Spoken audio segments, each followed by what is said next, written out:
9 Eastern on ABC, the NBA Finals shifting back to Golden State. Series tied at 2-all. Celtics have played in 12 NBA Final Game 5s when the series is tied at 2, more than any other team in NBA history. And by the way, they're 8-4 in those games. Let's take a look at the Celtics, whose big three have led them to this Game 5 tonight, starting with Marcus Smart, who's averaging 15.5 points a game and just under 5 assists per game. He's also helped the Celtics defense hold the Warriors to under 50% shooting. As for Jaylen Brown, well, he's averaging over 22 points a game. He leads all players with 19 points in the fourth quarter. But Brown's defense was a little suspect in Game 4, allowing 9 made shots on 13 attempts when he was the primary defender. Like Brown, Jason Tatum also averaging 22.3 points a game this series, but his play in the fourth has been subpar. Tatum making just 25% of his fourth quarter shots, going 4 of 16. He said, I got to be better. I know I'm affecting the game in other ways, but I have to be more efficient. Let's get out to Greeny and the Countdown crew. All right, Elle, thank you, and welcome again outside San Francisco's Chase Center. Stephen A. Smith, which Klay Thompson's going to show up tonight? It ain't going to be that one. I can promise you that. That fella, and the fans are ready to go. We got fans in all kinds of jerseys out here. The band just started playing outside. If you're in the area, come on down. We're going to have some fun getting set for tonight's Game 5. Well, let's talk about Jason Tatum for a moment here, because Elle was just running through the Celtics' big three, and Tatum is the biggest one of that big three. How much pressure is on him to carry this team to this championship? Well, immense from the standpoint that it's 2-2. And if Jason Tatum had played better in this finals, it easily could have been 3-1 Boston, but that has not been the case. He hasn't shown up specifically in the fourth quarter. I know he shot like 2 of 17 on his last 2-point shots. I know that he's shooting about 25% on 2-point shots for the series. The only thing he seems to be doing right is hitting threes, which is at a 45% clip like Jaylen pointed out earlier in the show. But in the end, what it comes down to is this. We've talked about this guy like he's a top 10 player in the league. We know that this brother is a star. And nobody's throwing any shade on Jason Tatum.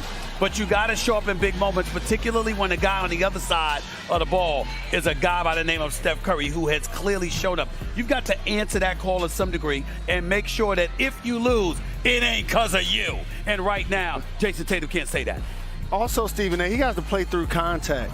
Jason Tatum is getting to the basket and getting to the paint, but he's only shooting like 20% on layups and dunks. He's doing a poor job of playing through contact and looking for the refs to bail him out. And also, when you look at the journey of these Boston Celtics, their opponent played best when it mattered the most for their teams, even though they lost. We saw Giannis do it. We saw Jimmy Butler do it. We just saw Steph Curry do it.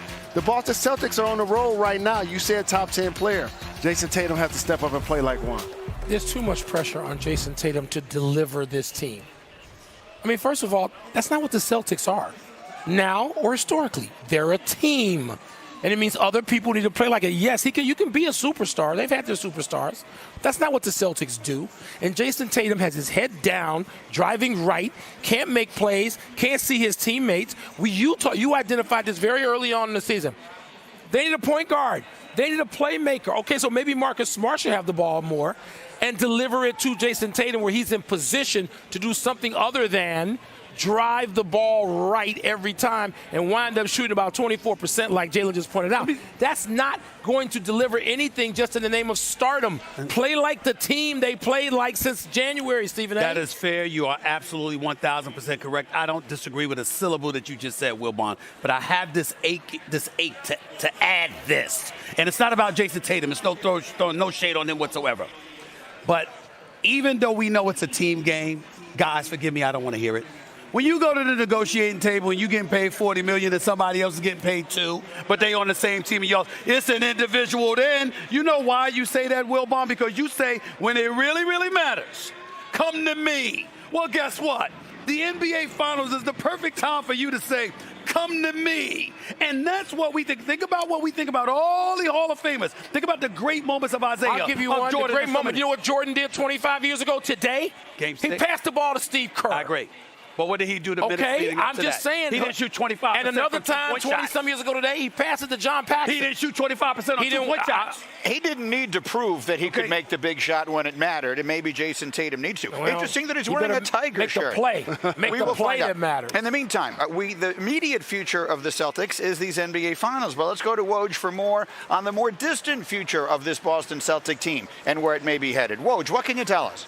Yeah, Greeny, typically a team that's advanced to the NBA Finals, there are going to be some roster questions looming over them as they head into the offseason. It's not the case with this Celtic team. Their top 8 players are all under contract, not only for next season, but 4 of their starters for multiple seasons. And this is a team who's going to be in the luxury tax this summer, who can certainly add to their roster with a trade with their trade exception, with their mid-level exception, and go out and add bench help.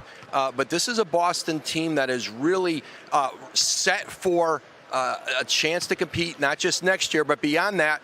One place where there could be some change, their assistant coaching staff, Will Hardy, Joe Mazzulla, both of those interviewed for the Utah Jazz head coaching job this weekend. But otherwise, this is a roster that you're going to see back and have a chance to have a significant, some sustainable success together over the long term. I like it, yeah. The Celtics in the finals, maybe we need to get used to it. Woj, we'll come back to you as we go. Meanwhile, Jalen, let's take a look at Draymond Green showing up to work tonight as he is here and he's ready to go, and obviously there'll be a lot of eyes on him tonight as well. And the Hall of Fame mogul Irvin Magic Johnson tweeted that Draymond Green was going to have triple-double tonight. Stay tuned. We'll see if he can do it. We'll have much more, including a live interview with Jordan Poole as we continue. Ellen, Kevin, back to you. Greeny, thank you so much. Thank you, Greeny. There is Jordan Poole. We saw little cannonballs from him. He was splashy in Game 4 with 14 points. Can we have a full-blown pool party tonight? We will see. They're drinking 40 water and pre-gaming at Miller and Lux as Warriors fans ready for Game 5 of the NBA Finals that tips just over 2.5 hours from now. Kevon Looney has been fantastic. The same could not be said for the other big man on the Warriors, Draymond Green, who was benched down the stretch of a tight one in Game 4 and then spoke about it afterwards. Here's what he said. Definitely never thrilled coming out of the game with 7 minutes to go in the fourth quarter in a must-win game. I'm not going to sit here and act like I was thrilled. I'm a competitor. But at the end of the day, if that's what coach decides, then you roll with it. And, I had to keep my head in the game. And, whenever I went back in, try to make some plays. And so that was just my mindset. Don't make too much of it. I've always been of the bandwagon of, if you got something that's rolling, you stick with it. So it is what it is.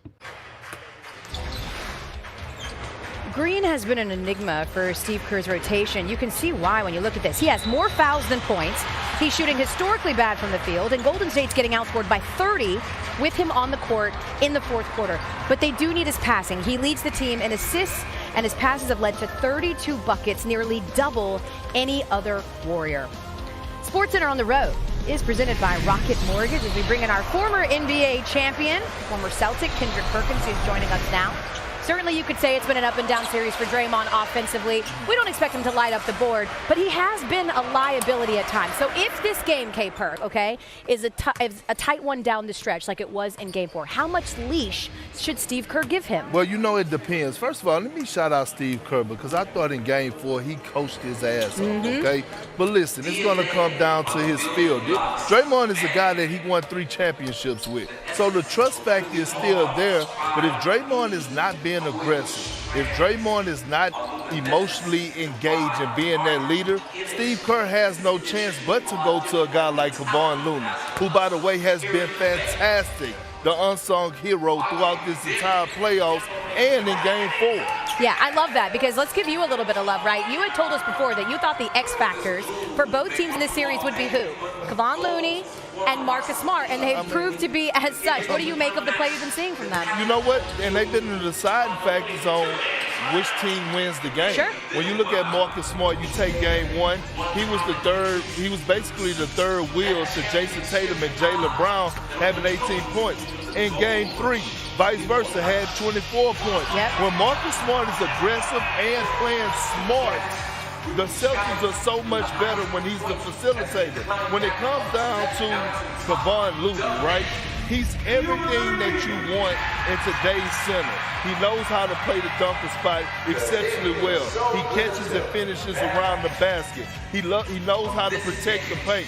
He never goes outside of his body, and most importantly, his teammates trust him. And he has been a beast on the glass. always stays engaged. Remember, he was taken out of the lineup in this game. He stayed in the moment, and Steve Kerr came back and rolled with him and called his name, and he delivered in great fashion. His plus or minus, Kevon Looney's is 30. K. Perk, always fantastic on the floor here. You're coming back with us, but Kevin,